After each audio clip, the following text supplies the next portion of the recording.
Andhra Pradesh deputy CM Pawan Kalyan గారు ఎంత మంచోడంటే నిజంగా ఈ రోజులల్లో మనుషుల గురించే ఎవ్వరు పట్టించుకోరు. అలాంటిది మూగ జీవాల గురించి ఎవరైనా పట్టించుకుంటారో ఒకసారి ఆలోచన చేయండి. కానీ పవన్ కళ్యాణ్ గారు మాత్రం ఈ ఎండాకాలం వస్తుంది. ఎండాకాలంలో ఎండల తీవ్రతకి వాటర్ దొరక్క మూగ జీవాలు ఇబ్బంది పడతాయి. కొన్ని చోట్ల నీళ్లు దొరకక మూగజీవాలు ప్రాణాలు కోల్పోయిన సంఘటనలు కూడా మనం ఎన్నో చూసినాం.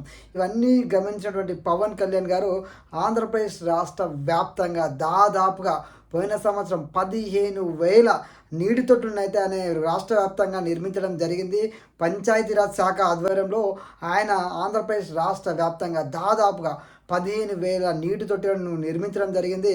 నిజంగా ఒకసారి ఆలోచన చేయండి. పవన్ కళ్యాణ్ అనే వ్యక్తి మనకు అందరికీ తెలుసు. బయట కూడా ఏదైనా సమస్య వచ్చినా, ఏదైనా ఆపద వచ్చినా కూడా అందరికంటే ముందే ఉంటాడు సహాయం చేయడానికి. మానవత్వంతో స్పందిస్తాడు.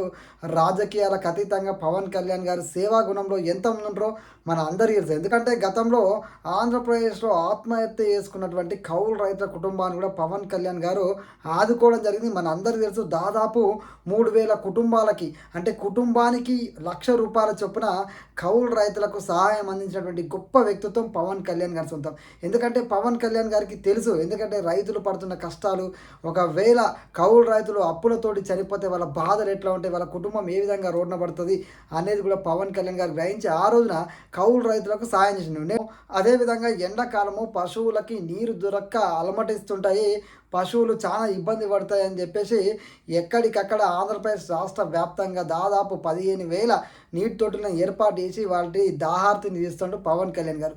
ఇక్కడ మీరు చూడొచ్చు, అక్కడ నీటి తొట్టి ఏర్పాటు చేస్తే ఆ నీటి తొట్టిలో ఆ కోతులు ఏ విధంగా సేదెరుతున్నాయి, ఏ విధంగా నీరు తాగుతూ ఏ విధంగా ఆనందంతో గంతేస్తున్నాయి. ఒక చెట్లు ఎక్కి మరి అదేవిధంగా అక్కడ ఉన్నటువంటి హౌస్ ఎక్కి మరి నీటిలో దుంకుతూ వాటి ఆనందంతో ఆ వాటర్ దొరికి బయట తిరిగి తిరిగి వచ్చి ఆ కోతులు వాటి దాహార్తిని తీర్చుకొని మరి ఆనందంతో గంతేస్తున్నాయి. అంటే పవన్ కళ్యాణ్ గారు ఏ విధమైన ఏర్పాట్లు చేసిండు మూగ జీవుల పక్షాన అనేది మనకు అర్థమవుతుంది. అదేవిధంగా మీరు ఇక్కడ చూడొచ్చు, మేకలు కానీ ఆవులు కానీ ప్రతి ఒక్క మూగ జీవి నిజంగా నీటి కొరత లేకుండా వాటి యొక్క దాహాన్ని అర్థం చేసుకొని వాటి బాధల్ని అర్థం చేసుకొని ఈ విధంగా నీటితోటి ఏర్పాటు చేయడం అనేది నిజంగా అప్రిషియేట్ చేయాల్సిన అంశం. ఎందుకంటే రాజకీయాల్లో అందరికీ పవన్ కళ్యాణ్ గారు నచ్చాలని ఏమీ లేదు.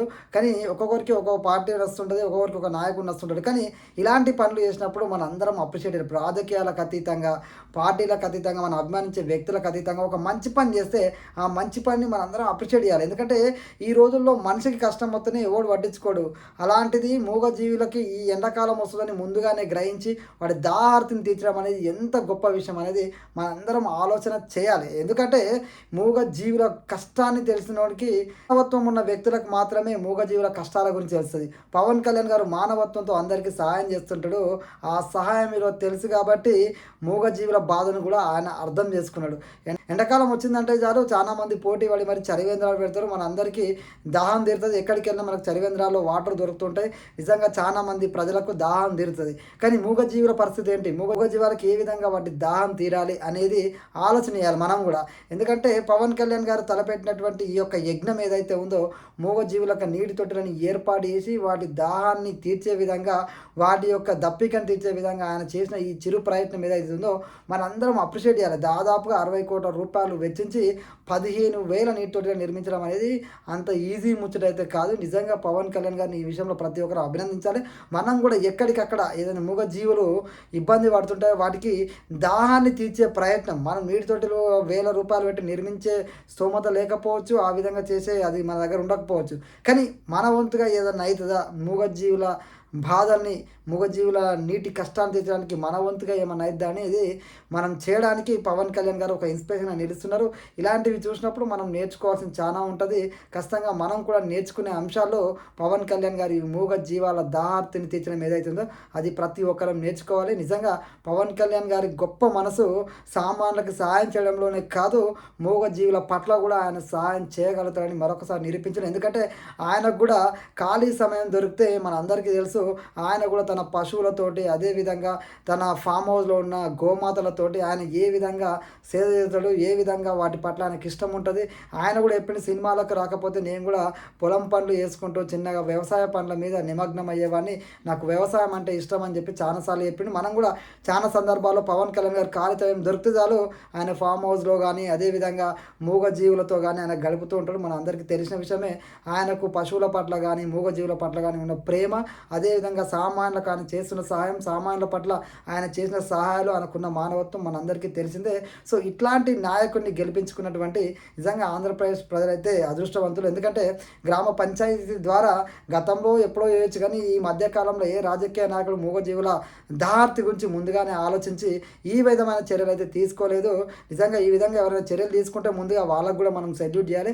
ముఖ్యంగా చాలా ఏళ్ళ తర్వాత పవన్ కళ్యాణ్ గారు ఏదైతే అధికారంలోకి రాగానే తన యొక్క పనులతోటి ప్రజల దృష్టికి వెళ్ళడం, అదేవిధంగా ప్రజల కష్టాలను తీరుస్తూ ఆఖరికి మూగజీవుల పట్ల కూడా తన యొక్క ప్రేమను, అభిమానాన్ని, అదేవిధంగా వాటి పట్ల ఉన్న మానవత దృక్పథాన్ని చాటుతున్న పవన్ కళ్యాణ్ గారు నిజంగా నా దృష్టిని అయితే సెల్యూట్.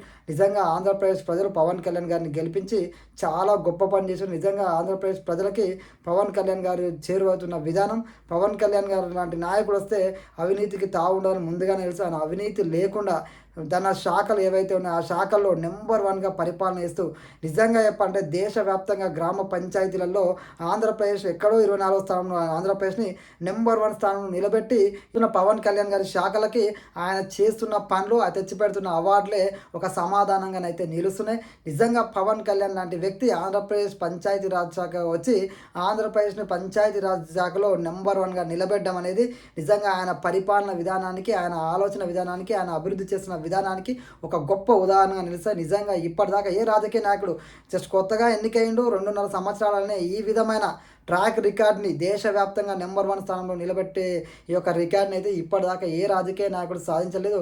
అలా సాధించిన నాయకుడు కూడా పవన్ కళ్యాణ్ గారే.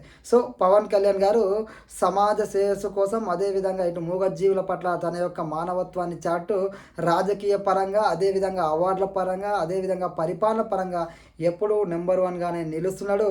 ఈ 5 ఏళ్లలో పవన్ కళ్యాణ్ గారి పరిపాలన 5 ఏళ్ల తర్వాత ఇంకా ఏ రేంజ్లో ఉండబోతుందో మనం కళ్ళకు కట్టినట్టు చూడబోతున్నాం. నిజంగా పవన్ కళ్యాణ్ గారు లాంటి నాయకుడు ఆంధ్రప్రదేశ్ ప్రజలకైతే వరం అనే చెప్పొచ్చు. మీ అభిప్రాయాన్ని కూడా కామెంట్లో తెలియజేయండి. జై హింద్.